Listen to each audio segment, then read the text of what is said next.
The bridge of the survey vessel Horizon hummed with activity as Captain Jack Miller studied the holographic display of the Epsilon Eridani system. The blue light from the projection cast shadows across his tired face. After 15 years of service to the Earth Space Coalition, Jack had seen his share of strange planets, but something about this system felt different. "Captain, we're picking up unusual energy readings from the third moon," said Lisa Perry, the science officer. Her fingers moved quickly across her control panel. Jack nodded and stepped closer to examine the data. "How unusual." "Unlike anything in our records, sir. Definitely not natural." Jack felt a flutter of excitement in his chest. Discoveries like this could lead to promotions, and he was due for one. At 42, with gray starting to appear in his brown hair, he knew his days of field exploration were numbered. "Plot a course, Ben," Jack ordered his pilot.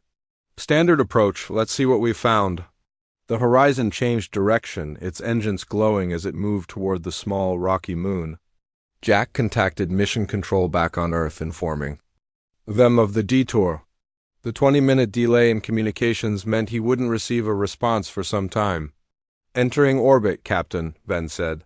"Scans show the source of the energy is located in a canyon near the northern region." Jack studied the moon's surface on the main screen.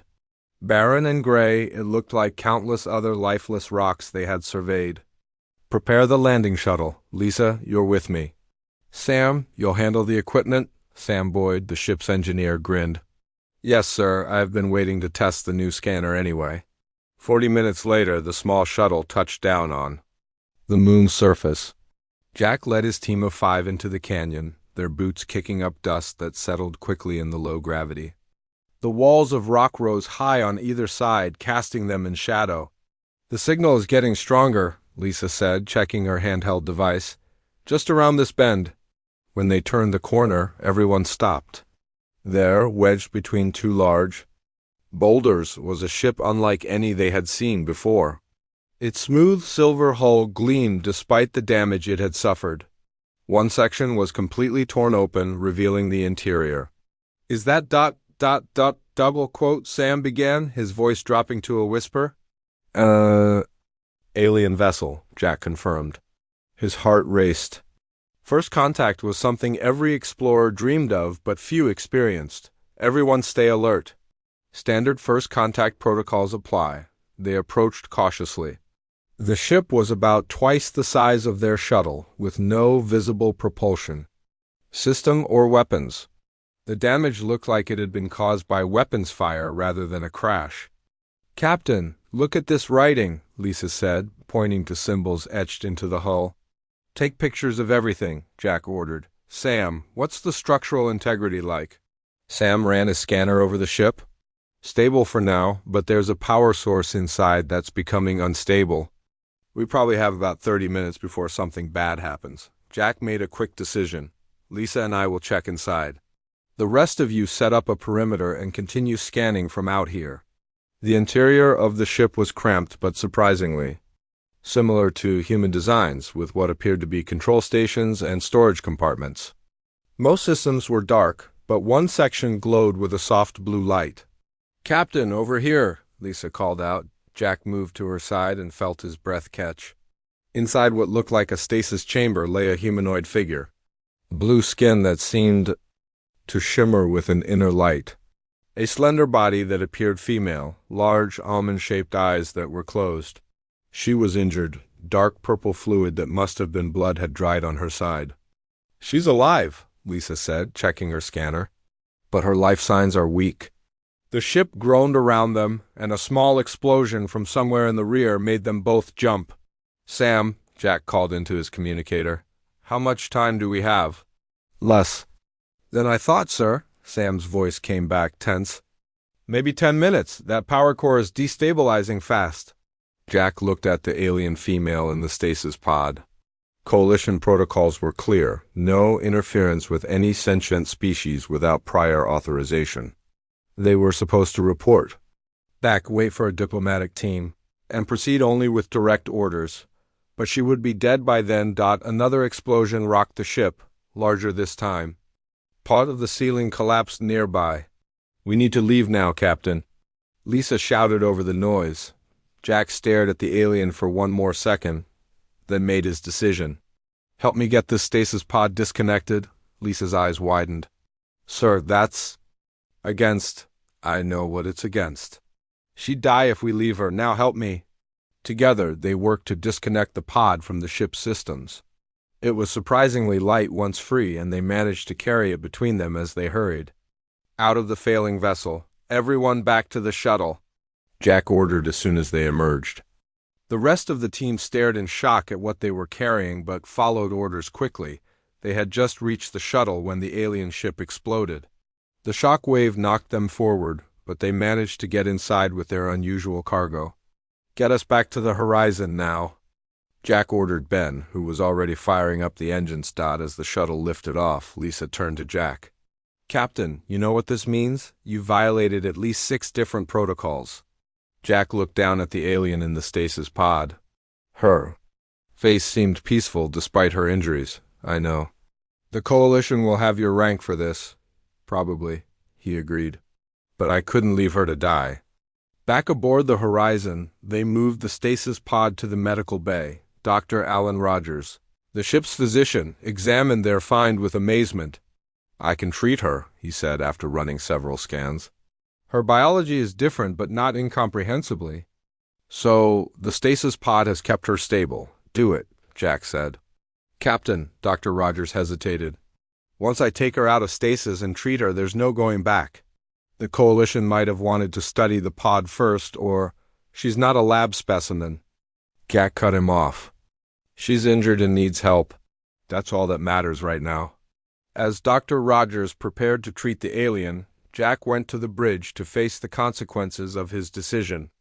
The response from Earth had arrived, and as expected, it contained orders to observe only and wait for a specialized team. Orders he had already disobeyed. Jack sat in his captain's chair and composed his report. He explained his actions clearly and accepted full responsibility. As he finished, Lisa approached him. "The alien is stable," she said. "Dr. Rogers says she might wake up soon." Jack nodded. "Thank you. Was it worth it?" Lisa asked quietly. Jack looked at the message he was about to send, knowing it would likely end his career. Then he thought of the injured being who would have died had they followed protocol. "Yes," he said simply. "It was." He sent the message and stood up. Whatever came next, he would face it. But first, he wanted to be there when their visitor woke up. 3 days passed since Jack saved the alien woman. The Horizon remained in orbit around the moon while they waited for orders from Earth. Jack spent most of his time in the medical bay, watching Dr. Rogers work and wondering if he had made the right choice. On the 4th day, the alien opened her eyes. Jack was alone in the medical bay when it happened. Her eyes were unlike any he had seen before, large and deep purple with flecks of silver that seemed to move like stars. She sat up quickly and looked around in confusion. When she saw Jack, she pressed herself against the wall, clearly afraid. "It's okay," Jack said softly, raising his hands to show he meant no harm. "You're safe." The alien woman studied him, her head tilted slightly. She touched her side where her wound had been and looked surprised to find it mostly healed. Slowly, she pointed to herself and made a musical sound. "Lyra," Jack realized she was telling him her name. He pointed to himself. "Jack." Lyra repeated his name, the sound strange but recognizable from her lips. She then spoke in her language, a flowing series of sounds that Jack couldn't understand. Lisa entered the medical bay and stopped when she saw Lyra awake. "Captain, we just received a message from Earth. It's Admiral Kemp. He wants to speak with you immediately." Jack nodded. "Stay with her. Try to communicate if you can." In his quarters, Jack accepted the call from Admiral Kemp. The Admiral's face appeared on the screen, his expression stern. "Captain Miller, what have you done?" Kemp asked without greeting. "I saved a life, sir," Jack replied. "You violated direct orders and protocol." Kemp leaned closer to the screen. "The Diplomatic Corps is furious, the Science Division is furious, and the Security Council is beyond furious." "I understand, sir." "No, I don't think you do." Kemp sighed. We've received a communication from another alien species called the Vex. They're demanding we turn over any survivors from the ship you found. Jack felt cold. Why would they want her? They claim she's a criminal. They say her people, the Shalesti, violated their territory. Kemp looked tired. This is exactly why we have protocols, Miller. You've put Earth in the middle of an alien conflict we know nothing about. So you believe these Vex without question? Jack asked. What I believe doesn't matter. The Security Council has made their decision. You are to return to Earth immediately. The alien will be placed in protective custody until we can determine the best diplomatic approach. Jack didn't like the sound of that. What will happen to her? Kemp didn't answer directly. The Vex have significant military power, Miller. We can't afford to make an enemy of them over one alien. After the call ended, Jack sat in silence. The meaning was clear. They would likely hand Lyra over to the Vex to avoid conflict. He returned to the medical bay to find Lisa and Lyra looking at a tablet together. She's incredibly intelligent, Lisa said. She's already learning some basic English words, and I've been able to understand some of her language. Lyra looked up at Jack and smiled. Jack, she said, then added something in her language. She says you saved her, Lisa translated. At least that's what I think she's saying. Jack nodded to Lyra. Yes, but now we might have more trouble.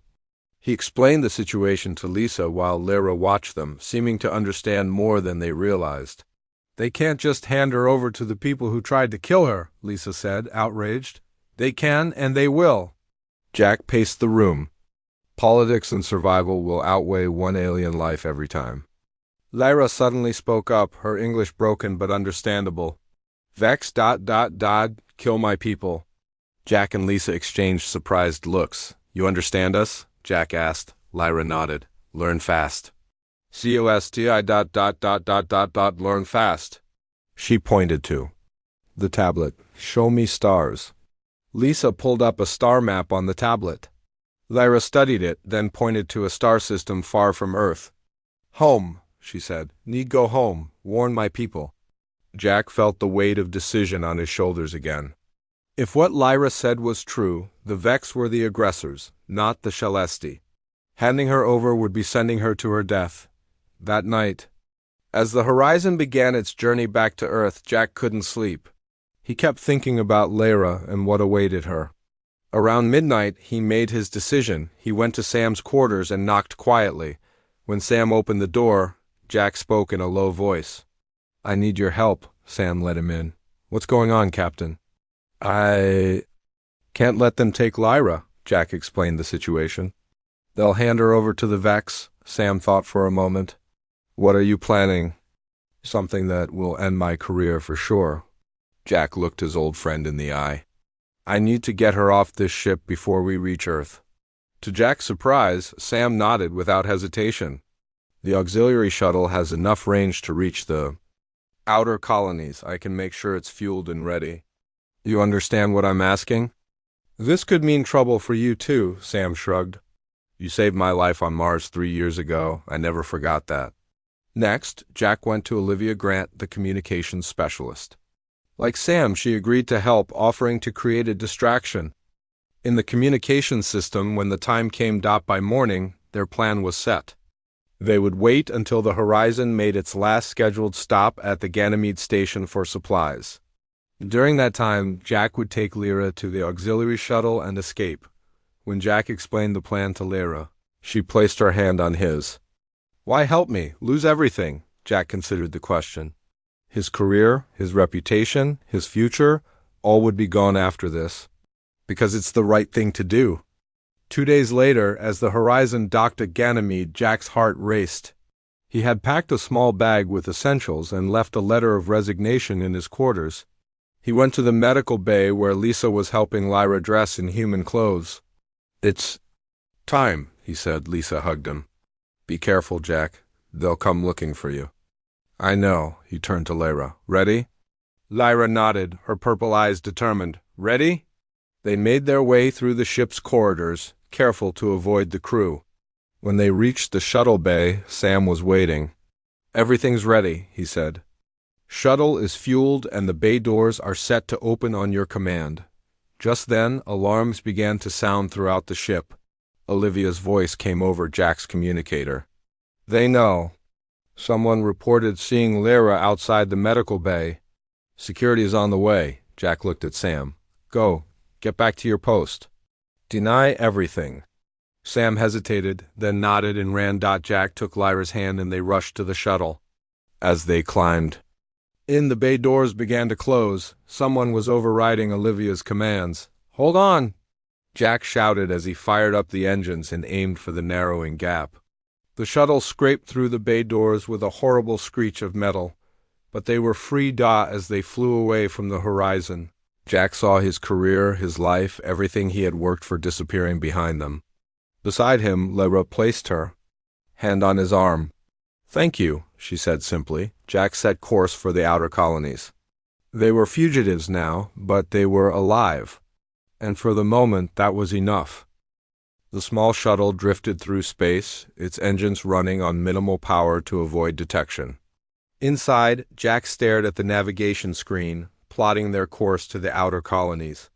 Lyra sat beside him, her blue skin glowing faintly in the dim light of the cockpit. They look for us? She asked. Her English had improved rapidly over the past week. Yes, Jack replied. By now, every coalition outpost has my picture and orders to arrest me on sight. He checked the news feeds on a secure channel. His face was everywhere, labeled as a traitor who had stolen coalition property and endangered Earth's relations with a new alien species. There was no mention of Lyra or the Celesti. The reports only referred to sensitive diplomatic materials. Jack switched off the screen and sighed. Everything he had worked for was gone. His military rank, his reputation, his future, all destroyed by one decision. You regret? Lyra asked, watching him closely. Jack thought about it. No, I don't regret saving you. I just wish it hadn't cost so much. My people have saying, Lyra said. The path of right action is rarely the easy path. Jack smiled. We have a similar saying on Earth. They were headed to Callisto Station, one of the smaller outposts on Jupiter's moon. It was known for not asking too many questions as long as you had credits to spend. Jack had managed to transfer some of his savings to an anonymous account before they fled, but it wouldn't last long. We need to find somewhere to hide, Jack explained. Somewhere we can stay while we figure out how to contact your people. Lyra nodded. Celesti will help when they know I live. But message must reach them first. 2 days later, they approached Callisto Station. Jack had altered the shuttle's identification codes, but it was still a risk. He landed in a remote docking bay and paid extra for privacy. Keep your hood up, Jack told Lyra as they left the shuttle. He had given her a long coat with a hood to hide her blue skin and unusual features. Callisto Station was crowded and dirty. Nothing like the clean, orderly coalition ships Jack was used to. People from all over the solar system mixed here, miners, traders, and those looking to disappear. No one gave them a second glance as they made their way through the corridors. Jack found a small room for rent in the lower levels. It wasn't much, just a bed, a table, and a tiny bathroom, but it would do for now. We stay here? Lyra asked. As they entered, just for a while, Jack said. I need to find someone who can help us get a message to your people. That night, as Lyra slept, Jack sat by the small window looking out at the stars. He thought about his sister Diane back on Earth. She was the only family he had left, and now he couldn't even contact her without risking capture. The weight of his isolation pressed down on him. In the morning, Jack went out alone to find supplies while Lyra stayed hidden in their room. At a market stall, he overheard 2 men talking about coalition patrols in the area. They're looking for that captain who went rogue, one said. Offering a big reward, too. What did he do? Asked the other. Something about stealing alien tech. Must be valuable if they're sending this many ships after him.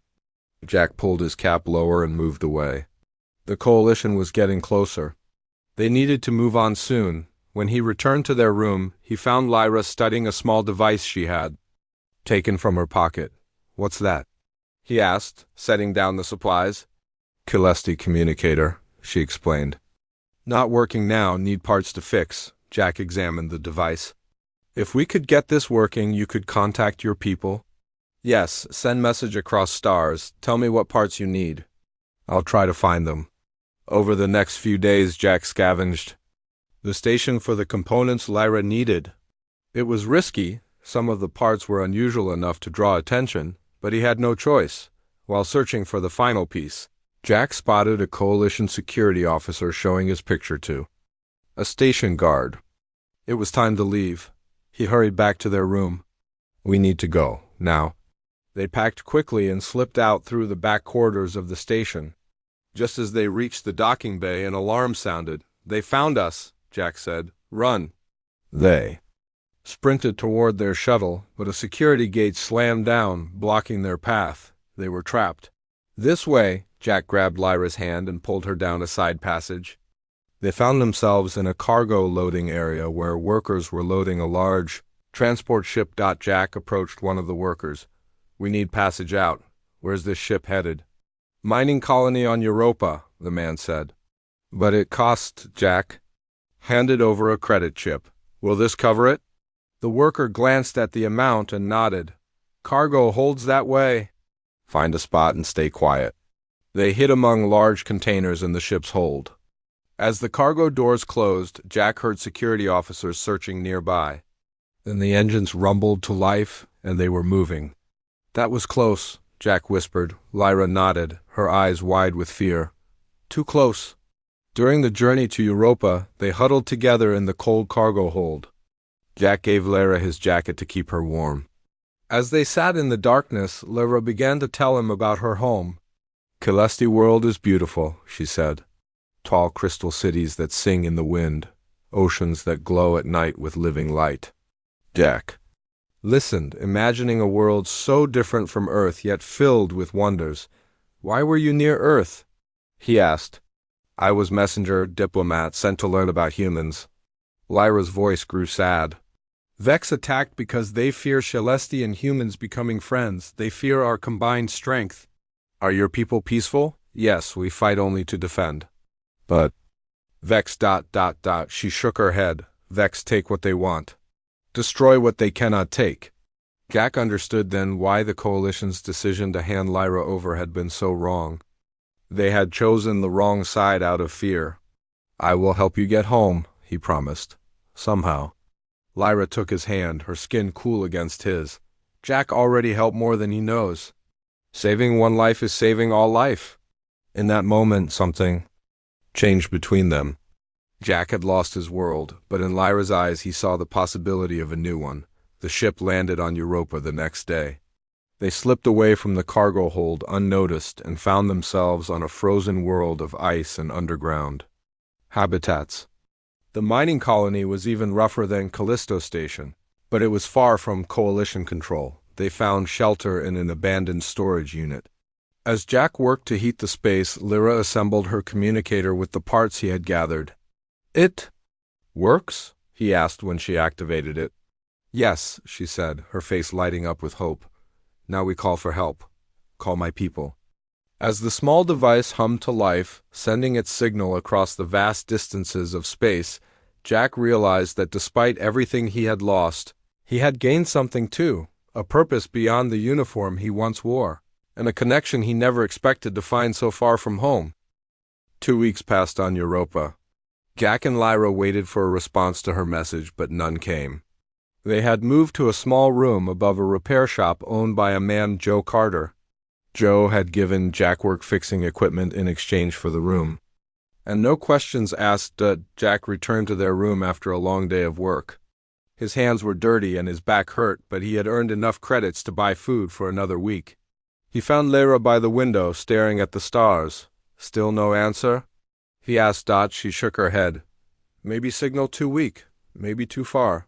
Jack sat beside her. We'll try again. Find a stronger transmitter. Lyra turned to him. Jack not happy here? I'm fine, he said automatically. No, I see. You miss your life, your home. Jack couldn't deny it. He did miss his old life, the structure, the purpose, the respect. Here he was nobody, just another drifter trying to stay invisible. Sometimes, he admitted, But I made my choice. Lyra touched his face gently. Celeste, feel emotions of others. You sad but try to hide. It's not your fault, Jack said. I chose to help you. Why? She asked. Still not understand why risk everything for stranger. Jack thought about it. Where I come from, we have an oath. To protect those who need protection. To stand between the innocent and harm. He smiled sadly. I guess I took it more seriously than my superiors did. That night, Jack couldn't sleep. He went to the small kitchen area to get water and saw a light flashing on Lyra's communicator. He woke her quickly. Something's happening, he said. Lyra examined the device, her face brightening. Message received from Celeste's ship. She adjusted. The communicator and a holographic image appeared. Another Celeste. Older than Lyra, with darker blue skin, the alien spoke in the musical Esti language. Lyra replied excitedly, then turned to Jack. My people send ship. They come for us. She continued listening to the message, her expression changing to worry. But Vex ships follow them, dangerous. How long until they arrive? Jack asked. 3 Earth days. Jack paced the small room. We need a plan. The Coalition is still looking for us, and now the Vex might be coming too. The next morning, Jack went to Joe to ask for help. Joe was a former military pilot who had left service under questionable circumstances. If anyone could help them, it was him. I need to borrow a ship, Jack said. And just for a few days, Joe looked at him skeptically. That's asking a lot, friend. I wouldn't ask if it wasn't important. Joe studied him. This have anything to do with those Coalition security men asking questions around the station yesterday? Jack's heart raced. They're here? Arrived last night. Showing your picture around. Joe leaned closer. What did you do, son? Jack decided to trust him. I saved someone they wanted to hand over to the wrong people. Joe nodded slowly.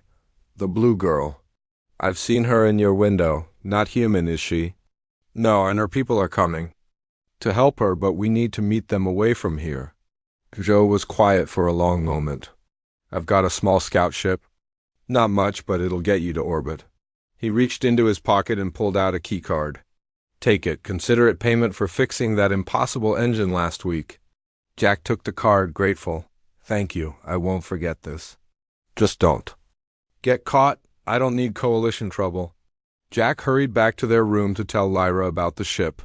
When he opened the door, he found 2 Coalition security officers inside. Lyra was nowhere to be seen. Captain Jack Miller, one said. You're under arrest for treason, theft of Coalition property, and violation of first contact protocols. Jack backed toward the door, but a 3rd officer appeared behind him. Where is she? Jack asked. The alien? We know she was here.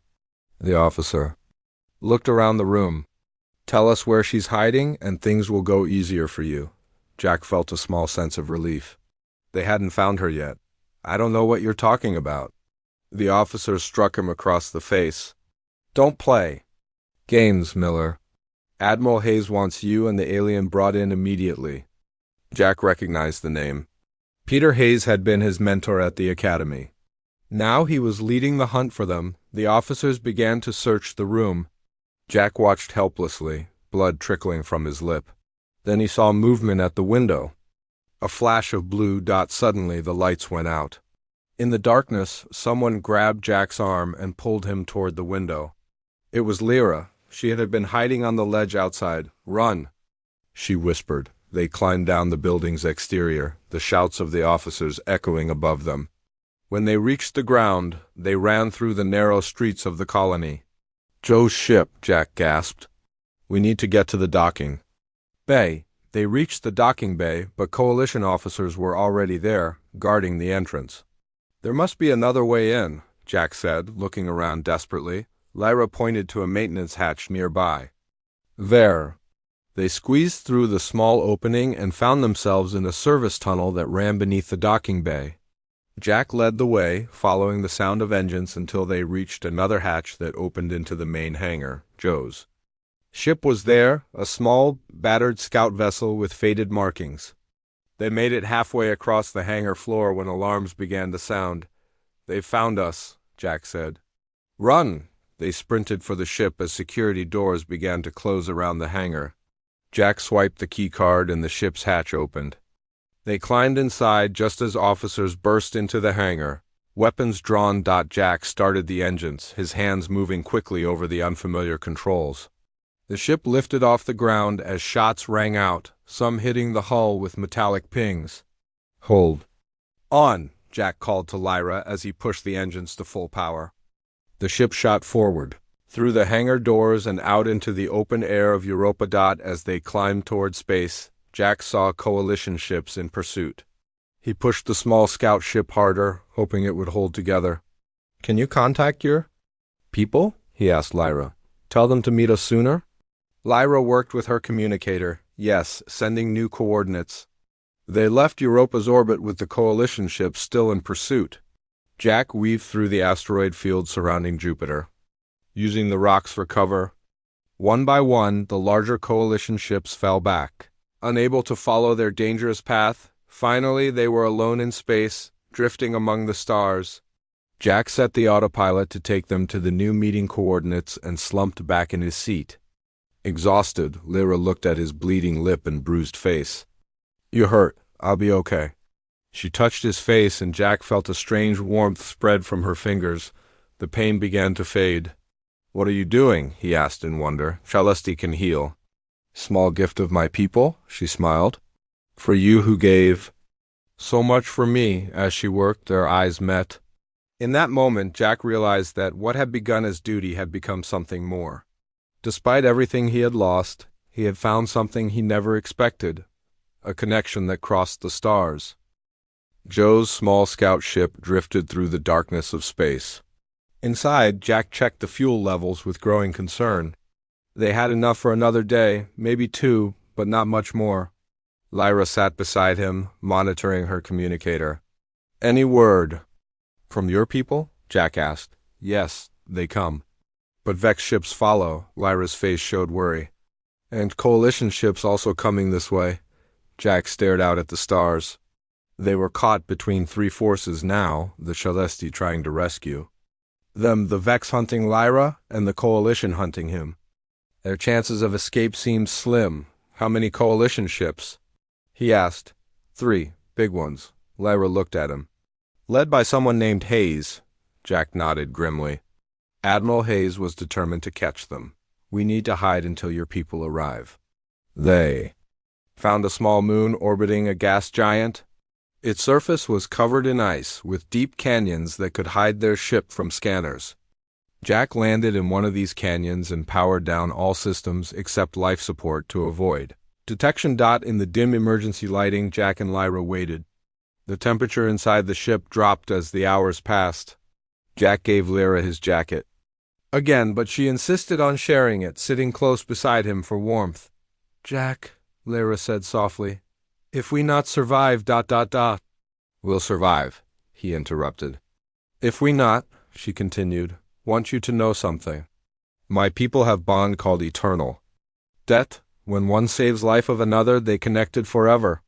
She placed her hand over his heart. "I feel this bond with you, but more than duty now." Jack covered her hand with his own. "I feel it too." Lyra leaned closer.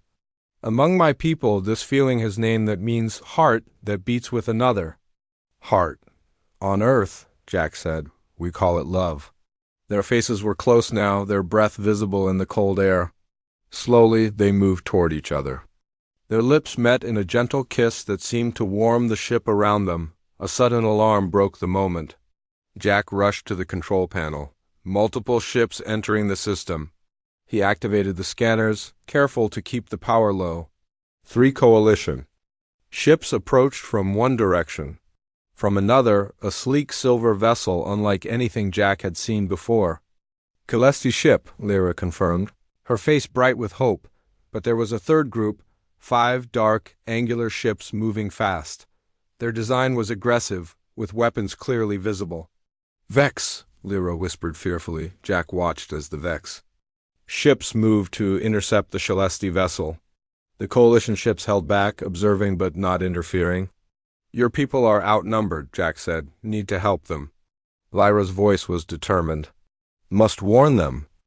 Jack knew activating their communications would reveal their position, but they had no choice. He powered up the system and Lyra sent a message to the Celesti ship. Almost immediately, the Coalition ships detected them. Jack saw one break away from the group and head toward the moon. "They found us," he said. "We need to move." He started the engines and lifted off from the canyon. As they broke orbit, the Coalition ship came into view, a sleek destroyer with the name Valiant on its hull. Jack recognized it as Admiral Hayes' flagship. "This is Admiral Peter Hayes to the stolen scout vessel," a voice came over the communication system. "Captain Miller, power down and prepare to be boarded." Jack ignored the command and pushed the engines harder. The scout ship shuddered under the strain. "Where are we going?" Lyra asked. "To your people." Jack set a course toward the Celesti ship, which was now engaged with the Vex vessels. Energy weapons flashed between them, lighting up space like a storm. The Valiant pursued them, gaining quickly.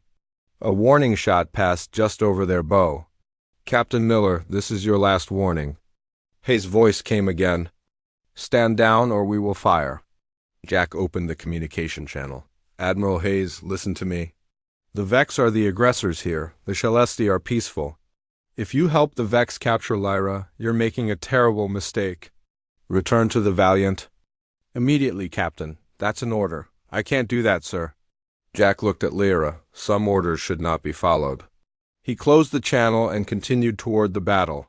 Their small ship was caught in the crossfire, energy beams flashing all around them. The Celesti vessel, seeing them approach, created a protective barrier around them. Jack guided their ship toward the Celesti vessel's docking bay. But just as they were about to reach safety, their engines failed, damaged by a glancing hit.